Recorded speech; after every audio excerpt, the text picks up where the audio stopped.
فرعون जब हर तरह से तंग हो गया तो इसने तमाम मुल्क में ढंढोरा पिटवाया, बड़े बड़े जादूगरों को बुलवाया, चारों तरफ हरकारे दौड़ा दिए और ईद के दिन सब के सब मैदान में जमा हुए।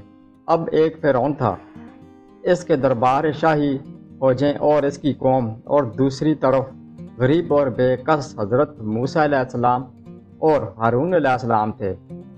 अल्लाह के सिवा और मदद देने वाला कोई न था। जादूगरों ने नज़र बंदी करके अपनी रस्सियाँ और लाठियाँ डाल दी और देखने वालों को ऐसा मालूम हुआ कि वो सब दौड़ रहे हैं। हज़रत मूसा अलैहिस्सलाम पहले तो डर गए, मगर अल्लाह ताला ने कहा, तू ना डर, तेरी ही फतह होगी। तेरे दाहिने हाथ में जो लाठी है इसे डाल दे। इस्लामिक स्टोरीज़ के मुअज़्ज़ज़ दोस्तों, मैं हूँ मोहम्मद ज़हीर और आप तमाम देखने और सुनने वालों को मेरी तरफ से अस्सलाम वालेकुम। वीडियो शुरू करने से पहले नए आने वालों से गुजारिश है कि पहले इस YouTube के मुनफरिद इस्लामिक स्टोरीज़ को सब्सक्राइब करते हुए साथ बने घंटी के बटन को भी दबा दें ताकि हर नई आने वाली वीडियो का नोटिफिकेशन आपको बर वक्त मिल सके और आप इसको उसी वक्त देख सकें। शुक्रिया। कि वो इन सब को निकल जाएगी। जो कुछ इन्होंने बनाया है ये सिर्फ जादू है। जहाँ अल्लाह का हुक्म आ जाए वहाँ जादू काम नहीं कर सकता। अब जो इन्होंने अपनी लाठी डाली तो वो अजदा बनकर सबको निकल गई। जादूगरों ने जो देखा तो वो सब के सब सजदे में गिर पड़े और कहा कि हम मूसा अलैहिस्सलाम और हारून अलैहिस्सलाम के रब पर ईमान।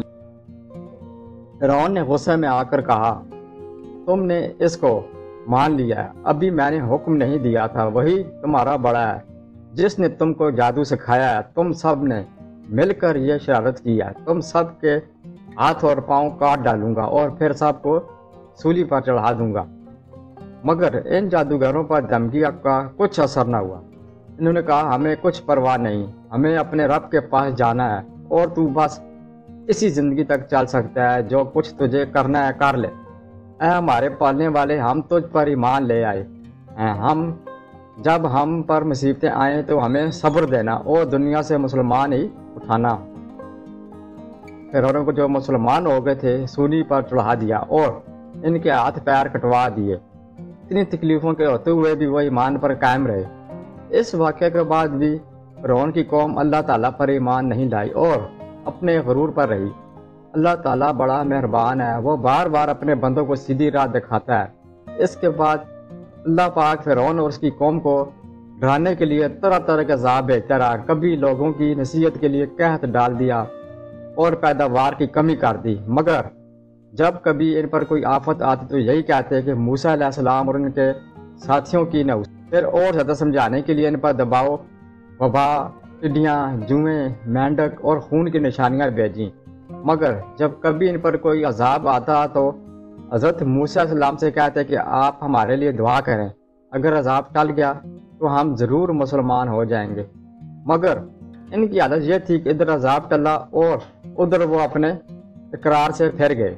तब इनकी हद हो गई तो अल्लाह के हुक्म से हज़रत मूसा अलैहिस्सलाम अपनी तमाम कौम को लेकर वहाँ से रातों रात निकल खड़े हुए। और सुबह होते ही इनको समुद्र के करीब जा लिया। मूसा अलैहिस्सलाम के साथी चिल्लाए कि हम पकड़े गए। आपने फरमाया, हरगिज़ नहीं, मेरे साथ मेरा रब है, वो मुझे रास्ता बता देगा। गर्ज अल्लाह ताला ने बनी इसराइल की सही व सालम समुद्र के पार उतार दिया। मगर जब फिरौन और उसके लश्करों ने जुल्म और शरारत के लिए इनका पीछा किया तो देखते ही देखते सब गर्क हो गए। और यूं अल्लाह ने इनको बागों, चश्मों और आलीशान महलों से निकाला और फिर इन जालिमों पर ना आसमान रोया और ना ज़मीन, और बनी इसराइल को इन चीज़ों का मालिक बना दिया इसलिए कि वो सब्र करते थे।